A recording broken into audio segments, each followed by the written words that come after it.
Bonsoir à toutes et tous, bienvenue à cette quatrième soirée de rencontres théâtrales. On se rend compte que ça va vite, même si c'est sur plusieurs mois. Je ne reviendrai pas sur les trois précédentes qui étaient déjà bien animées, bien fréquentées. D'ailleurs, pour l'instant, c'est la soirée où il y a le moins de monde, et je ne pense pas parce que le sujet est le moins intéressant. La prochaine, vous le savez, c'est sur la nouvelle comédie, 30 novembre. Là, je pense qu'il y aura beaucoup de monde. Et ce sera bien animé, mais c'est le cas de toutes les soirées. Donc, encore une fois, le plaisir de vous accueillir dans cette quatrième étape du processus. Pour parler aujourd'hui, et d'ailleurs je ne serai pas sur le panel, je serai dans la salle pour écouter avant tout de la réalité professionnelle, pour l'appeler ainsi, des métiers du théâtre en particulier ou de l'art en général, que ce soit sur scène ou dans les coulisses. C'est à la fois un sujet qui nous est toutes et tous familier, et en même temps on sait qu'il y a des choses à dire. Mon entrée en fonction a été très marquée par la révision de l'assurance chômage, qui a été entrée en vigueur juste avant que moi-même j'entre en fonction en juin 2011, par les batailles autour. J'avais déjà pris connaissance du livre blanc, ensuite on a eu le cahier noir, donc on est dans les couleurs tranchées, cahier noir, l'intermittence, la réalité aussi de terrain. On est en tant que ville de Genève dans une position assez particulière, intéressante, mais pas évidente, parce que d'une part, nous sommes au bout de la chaîne institutionnelle. C'est-à-dire que les règles du jeu en matière d'emploi, la ville de Genève ne les définit pas, puisque ce sont des lois fédérales, l'assurance chômage par exemple, ou en partie cantonale, mais en tout cas les lois, les règles de base autour de l'emploi en général, et sans porter aucun jugement à ce stade, nous, la ville de Genève, on n'a à peu près aucune influence. On peut, mais comme d'autres intervenants, faire du lobbying lorsqu'il y a des batailles politiques, par exemple la vision de l'assurance chômage. Et d'ailleurs, je rappelle que la ville de Genève s'était bien engagée à l'époque de différentes manières, le fonds intermittent, l'interprétation des ordonnances du secrétariat d'État à l'économie au niveau fédéral, etc. Mais c'était uniquement comme intervenant politique. On n'a pas les règles du jeu. En revanche, là où on joue un rôle évidemment fondamental, c'est qu'on est collectivité subventionnante. On met des moyens conséquents, on a déjà dit, d'environ 15 millions sur le théâtre. Et donc dans ce sens-là, évidemment qu'on a une influence sur la manière dont ça se passe concrètement sur le terrain. On n'est pas extrêmement explicite sur cet aspect-là. C'est-à-dire qu'on espère évidemment que les institutions ou les compagnies que nous subventionnons pour faire des créations, faire du travail en général, font un travail aussi en termes de conditions de travail, mais c'est vrai que c'est un sujet, sur la lettre, où il y a un certain nombre de non-dits. Est-ce qu'on assume le fait que c'est l'emploi instable, avec les conséquences de faire beaucoup de créations, mais du coup de répartir les moyens plus maigrement, donc on assume aussi que les conditions de travail sont difficiles, ou en tout cas précaires. Ou est-ce qu'on prendra la position de la ville de Zurich qui a décidé de payer moins pour payer mieux, donc en clair, de financer moins de production pour que chaque production puisse mieux rémunérer, ou plus largement de dire qu'il faut faire vivre les productions plus longtemps. On a parlé de reprise la dernière fois par exemple, ou prolonger les durées de contrat, ce qui facilite, disons, rend un petit peu moins difficile la vie par rapport à l'intermittence et les règles du jeu en matière fédérale. Bref, ce sont des questions qui ne sont pas évidentes parce qu'à moins de pouvoir obtenir une augmentation des moyens, ce qui paraît peu probable en ce moment, si on parle de l'idée de moyens constants, il y a des conséquences. Et donc pour ça, je me réjouis de vous écouter aujourd'hui les uns et les autres dans vos positions, expériences et responsabilités respectives et de voir si on arrive ensemble à faire évoluer ce débat. Merci et bonne soirée.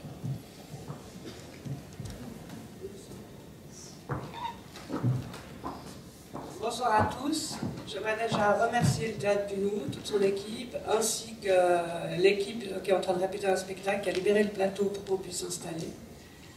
Et je vais vous parler un petit peu du déroulement de la soirée. On se donne jusqu'à à peu près 21h15. Si on a envie de discuter un peu plus, on ne va pas être rigide. Vous dire aussi que vous êtes cordialement tous invités à partager un repas après la discussion, pour qu'on puisse rester ensemble et qu'on puisse discuter de manière aussi en petits groupes. Dire aussi que j'ai lu toutes les contributions sur la page des métiers, et donc je voulais dire, il y a Sylvain Dupuis qui interrogeait la place de l'auteur de théâtre dans les rencontres, donc ils seront là ce soir d'une certaine manière. J'ai posé 2 questions et quelques auteurs ont répondu.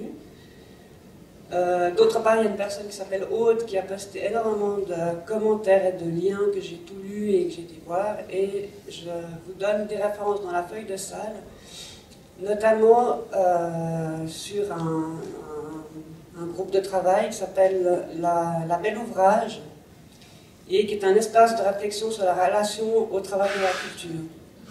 Et ils ont fait une publication sur des expériences novatrices en matière de réflexion sur la relation au travail.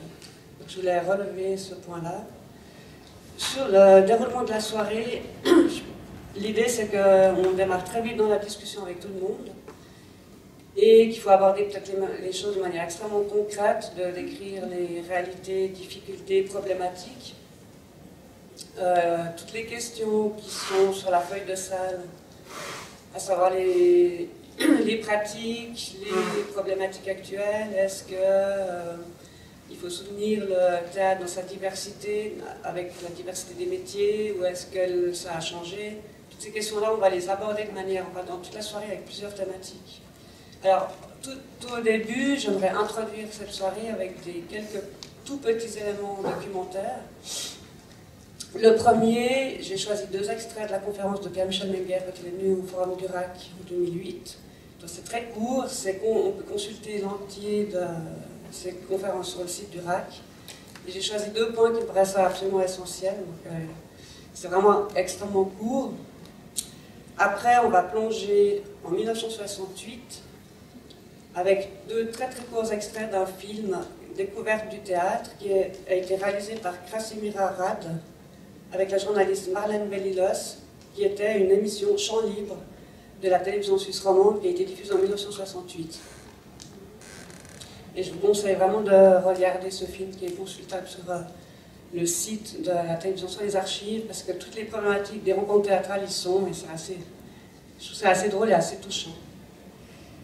Ensuite de ça, j'ai choisi de me baser sur le livre blanc des métiers de la scène du côté des coulisses. J'ai fait un montage spécialement pour cette soirée d'extraits de témoignages qui datent de 2006, donc ça fait déjà 6 ans, et basé un peu plus sur les conditions de travail, conditions d'exercice, les questions qui se posent. J'ai fait un petit panel d'extraits de environ toutes les professions pour que ce soit une base en fait de discussion aussi.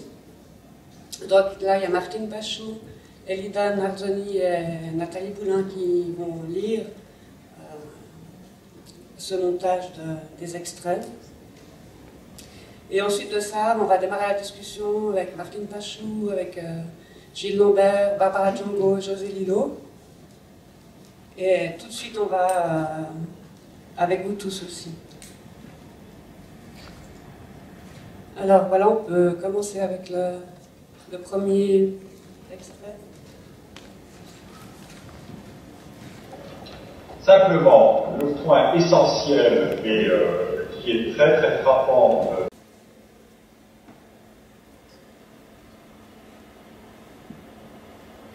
Lecture fragmentaire d'après le livre blanc des métiers de la scène du côté des coulisses. Regard sur la profession, informations et témoignages de professionnels sur leur métier, théâtre, danse, spectacles musicaux, scène de travail. Adaptation libre de l'auteur de ce document de 192 pages. Éléments et témoignages recueillis auprès de 85 personnes par le biais d'un questionnaire et d'entretien entre 2005 et 2006. Domaine d'activité.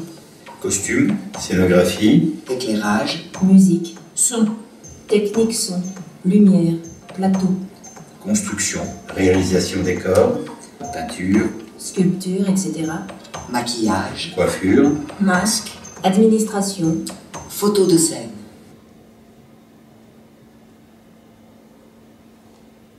Depuis quelques années, on constate une disparition progressive de certaines activités liées à l'artisanat de la scène, d'une part, et d'une tendance à réaliser des spectacles sans l'apport de certains métiers, comme la scénographie, les costumes, la création sonore, etc. Ce qui est très embêtant, c'est que c'est difficile de faire le procès des gens qui font ce choix. La plupart du temps, c'est parce qu'ils n'ont pas les moyens et ils réduisent la voilure. On connaît la démarche. Là où c'est très dangereux, c'est que l'on s'accoutume à l'idée que l'on peut faire sans. On passe à côté d'une richesse professionnelle et on glisse dans l'amateurisme. C'est le risque. Je pense que c'est indispensable de faire travailler les gens qui ont des compétences. La richesse de la création, c'est aussi se confronter à d'autres connaissances, à d'autres métiers. Si c'est un choix, et le désir de l'équipe, c'est très bien. C'est vrai que si c'est par manque d'argent, souvent, ça se remarque. Il y a quelque chose qui en pâtit dans le spectacle. J'étais à Carouge en 1978. Il y avait toujours une maquilleuse, une coiffeuse. Je me souviens du décorateur qui dessinait même des cravates. Il n'achetait pas une cravate toute faite. S'il voulait du prince de Galles, il le dessinait. Il y avait des peintres en tissu. C'était un bonheur de voir tous ces métiers pour un spectacle. Tous ces artisans, tous ces artistes. Chacun dans son domaine. Je trouvais cela magnifique. Et je ne crois pas que l'on gaspillait l'argent. Il y a des métiers qui ont quasiment disparu, comme accessoiriste. C'était un poste important. On savait en jouer des accessoires. Effectivement, je pense qu'il y a un appauvrissement. La lumière et le son progressent, technologiquement en tout cas. Mais les accessoires, même le décor, c'est spectaculaire la différence. L'institution, c'est assez confortable pour la création.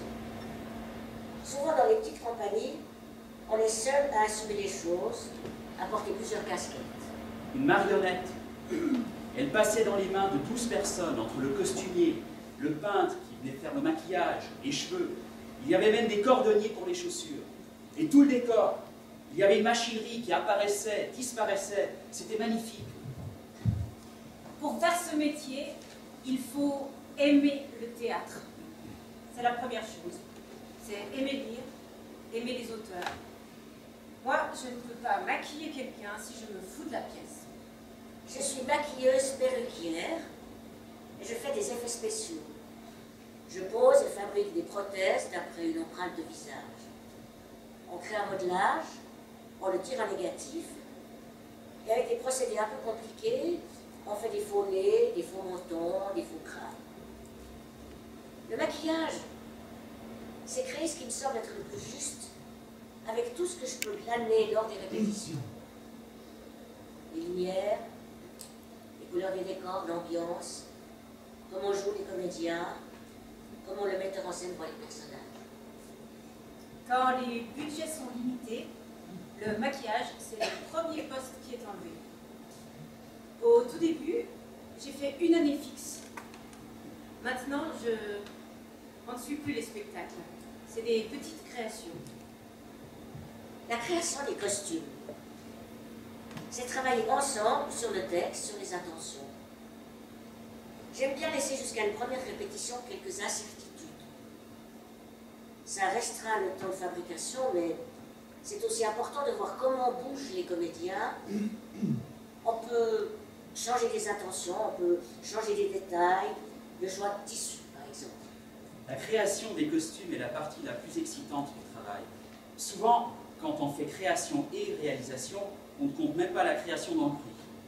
La création, c'est un travail en groupe avec le metteur en scène, le décorateur, les comédiens, la couturière. Une collaboration qui est magnifique, que j'adore dans mon travail. La réalisation, c'est quand même autre chose. C'est plus un travail où on transpire, on se brise les doigts. Dernièrement, on a eu 450 francs par personnage. Les chapeaux, les manteaux, les gilets, les vestes, la chemise, les chaussettes, les culottes, s'ils se déshabillent sur scène, le pantalon, la ceinture, le mouchoir qui est dans la poche, les bijoux et les chaussures.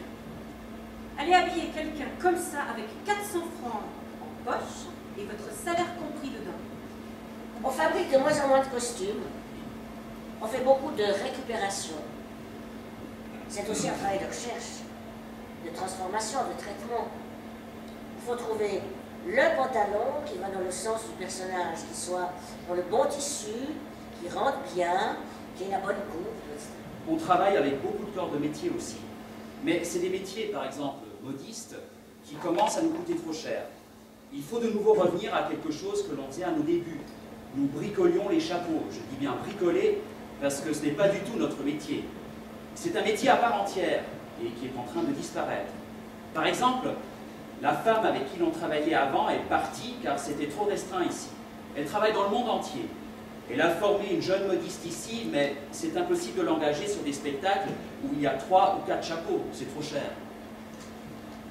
Il y a une tendance à l'enrichissement du théâtre et du spectacle à partir des années 60-70 jusqu'à il y a une dizaine d'années. Au niveau de la technique, des décors, des costumes, peut-être plus pour la lumière et le son. Par exemple, quand on a commencé au théâtre de Carouge en 1976, après l'ouverture du théâtre, il y avait un jeu d'ordre de 48 circuits et 40 projecteurs. 12 ans après, il y avait 220 circuits, des ordinateurs et 200 projecteurs. Il y a eu un énorme développement sur ce plan-là. Et puis maintenant, depuis une dizaine d'années, on diminue les postes de régisseurs, de technique, de temps de plateau. Depuis 3 ou 4 ans, je n'ai plus le temps de la recherche. Quand il y a un décor important, avec des mouvements, des tissus, des fonds à éclairer, des hauteurs, des couleurs, des matières qui prennent la lumière différemment, un faux mur ou une montagne avec de la terre et de la verdure, on ne fait pas le même travail. Et plus c'est complexe, plus on a besoin de travailler avec tout le monde et d'avancer ensemble, parce que du travail de l'un découle le travail de l'autre. Là, je suis en train de souffrir. C'est de pire en pire. La plupart de mes contrats de la saison prochaine sont diminués à 15 jours. J'ai fini la saison avec de petits contrats de 15 jours. C'est grave. Un travail d'éclairage qui nous demande souvent au minimum 1 mois de le penser et de le faire. Quand il n'y a pas de scénographe ou de scénographie, en tant qu'éclairagiste, je dois la créer avec la lumière. Alors un spectacle c'est sympa, mais quand tu en fais 5, au bout d'un moment, tu en as marre. Tu veux un vrai décor. Je ne vais peut-être pas arriver à continuer à vivre de mon métier de scénographe. C'est une vraie inquiétude. Les contrats ne sont plus jamais de 3 mois, c'est plutôt 1 mois. C'est pas un travail tel qu'on a envie de faire. C'est très difficile d'entrer dans les projets. C'est du survol. Il faut être lucide sur ce que l'on peut faire. C'est un petit peu ambigu d'en faire trop et à la fois c'est très difficile de dire pour cet argent je fais ça et je ne vais pas plus loin. En tant que scénographe, quand je parle de dramaturgie, je veux dire que c'est vraiment le texte qui nous guide. Chaque fois qu'on avance une idée, je crois que la méthode, c'est de relire le texte parce que cette idée donne une lecture qui est un petit peu changée. À la fois vérifier l'idée et la poursuivre. Ça vous amène à lire le texte un nombre de fois assez considérable. Ce qu'on a à faire en tant que scénographe, c'est un espace à jouer, une façon de se figurer ce qui va se passer. Quels sont les conflits, les rapports de force. Au théâtre, je crois que c'est avant tout mettre des acteurs sur scène en face d'un public. C'est bien ce rapport-là qu'on essaye de traiter au mieux. Les conditions ont beaucoup changé depuis 15 ans, mais il me semble que ces dernières années, elles changent encore plus vite. On s'est beaucoup battu pour avoir des moyens. On a fait monter les budgets de scénographie. Or, tout le monde les fait descendre. Donc, je ne peux pas dire que je me réjouisse. Ce n'est peut-être plus une profession en tant que telle que l'on peut embrasser pour une carrière. Je travaille comme peintre. Je m'occupe de tout ce qui est visuel dans un décor. Je réalise l'idée d'un scénographe. Ça peut être de la peinture, comme du maquillage, comme du volume. C'est très rare qu'une compagnie off ou un petit théâtre engage un peintre parce qu'ils se débrouillent autrement. Ils utilisent des matériaux déjà traités ou ils récupèrent parce qu'ils n'ont pas assez de sous.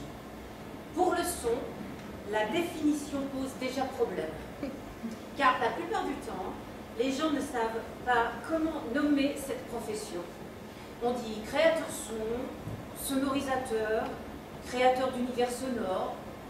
J'investis de ma poche et je sponsorise les répétitions. J'ai fourni la diffusion à tous les projets de théâtre, hors institution, auxquels j'ai participé. C'est une dimension qui n'apparaît pas au premier plan parce que quand on voit un objet inerte comme un haut-parleur, les amplis ou la table de mixage, les câbles, on n'a pas forcément la notion de ce qu'implique un prêt. C'est important que l'on sache que 2 mois de répétition, c'est 10 000 francs de location, et que si on n'a pas quelqu'un qui les prête, il faut les débourser. C'est une profession récente dans le domaine du théâtre qui n'existait pratiquement pas il y a 20 ans. Je me rappelle, quand j'ai commencé à bosser au théâtre de la Comédie, il y avait une paire de haut-parleurs au cadre de selle et un Revox dans le local des électros. C'était ça, la sono. Il y a une dynamique de travail qui est aussi de l'ordre de l'incertain et du précaire. Les 2 derniers projets de création de théâtre auxquels j'ai participé, jusqu'à 1 mois avant de commencer, on ne savait pas si on avait les sous pour les faire. En termes bêtement concrets, je ne savais pas si j'allais travailler ou pas. L'argent ne fait pas tout, mais pas beaucoup d'argent et pas beaucoup de temps, cela ne fait vraiment pas beaucoup de moyens. Le dernier travail créatif musical que j'ai fait pour le théâtre, on a fait un travail de création en 6 semaines pour une pièce qui dure 3 heures. À un moment donné, c'est beau d'avoir des idées, mais je me souviens, j'ai chopé des cales aux oreilles parce que j'ai passé des nuits et des jours avec le casque sur les oreilles à écouter des bouts de musique d'une oreille, écouter les répétitions de l'autre et essayer d'aller le plus vite possible parce qu'il fallait produire, parce que le temps avançait et que tout le monde avait besoin de la bande-son, il n'y avait pas eu moyen de la faire avant. Enfin, pour moi, il y a une perte de qualité.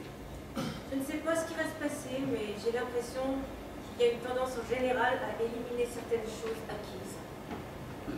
Je n'ai jamais eu autant peur que maintenant d'arriver à un moment donné et me dire « je n'aurai même plus le chômage ». Ça m'angoisse vraiment des fois. Dans le domaine technique, on a tous des formations diverses. Et puis ensuite, on se forme sur le tas. Donc on est très mobile, polyvalent. Je pense que c'est une qualité. Quand on va en Autriche ou en Allemagne, les gens sont hallucinés de voir comment on travaille ici. Ce qu'un seul individu est capable de faire. Dans ces pays, et même déjà en Suisse allemande, tout est compartimenté. Je gagne ma vie en tant que régisseur. Régie lumière, régie plateau ou la régie générale des spectacles. Et je fais machiniste, électro ou du son. Cela fait 13 ans que je suis à Genève et que je travaille. La tendance serait à minimiser la partie décor, à des spectacles plus légers. Et malheureusement, c'est moins de travail, c'est sûr, pour les décorateurs, les constructeurs, le plateau. Je suis engagée pour des périodes moins longues sur toutes les productions, pour du montage ou des régies. On m'appelle 1 semaine ou 2, 3 semaines avant la première, alors qu'au départ, je pouvais facilement travailler 5 à 7 semaines sur un projet. Au niveau physique, le pire pour moi, c'est électro. Être dans les cintres, poser des projets, si tu fais ça toute ta vie, à 55-60 ans, tu es cassé. C'est proche du travail de l'ouvrier à la belle époque de l'usine, pas loin. On est épuisé. On se fait mal. Tous les techniciens de théâtre en sont la preuve vivante.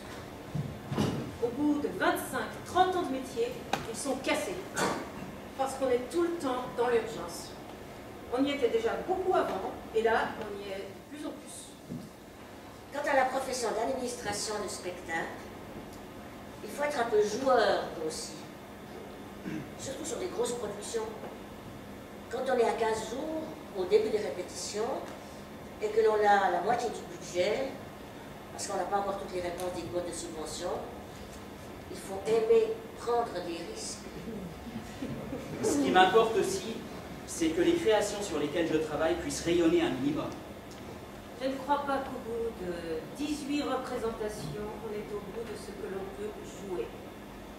En tournant le spectacle, on peut aussi découvrir des facettes du personnage, du rôle. Et puis aussi, plus on joue, puisque la matière première du comédien, du danseur, c'est lui-même, plus il pourra façonner son outil de travail. Plus on joue, meilleur on devient. Plus on joue, plus le spectacle se modifie. Je suis administrateur de compagnie et j'observe qu'à Genève, il n'y a qu'à regarder les mémétos, on n'a pas à se plaindre de l'offre culturelle. Et pourtant, malgré le dynamisme qu'il y a au niveau de la profession, il y a des gens qui restent sur le carreau.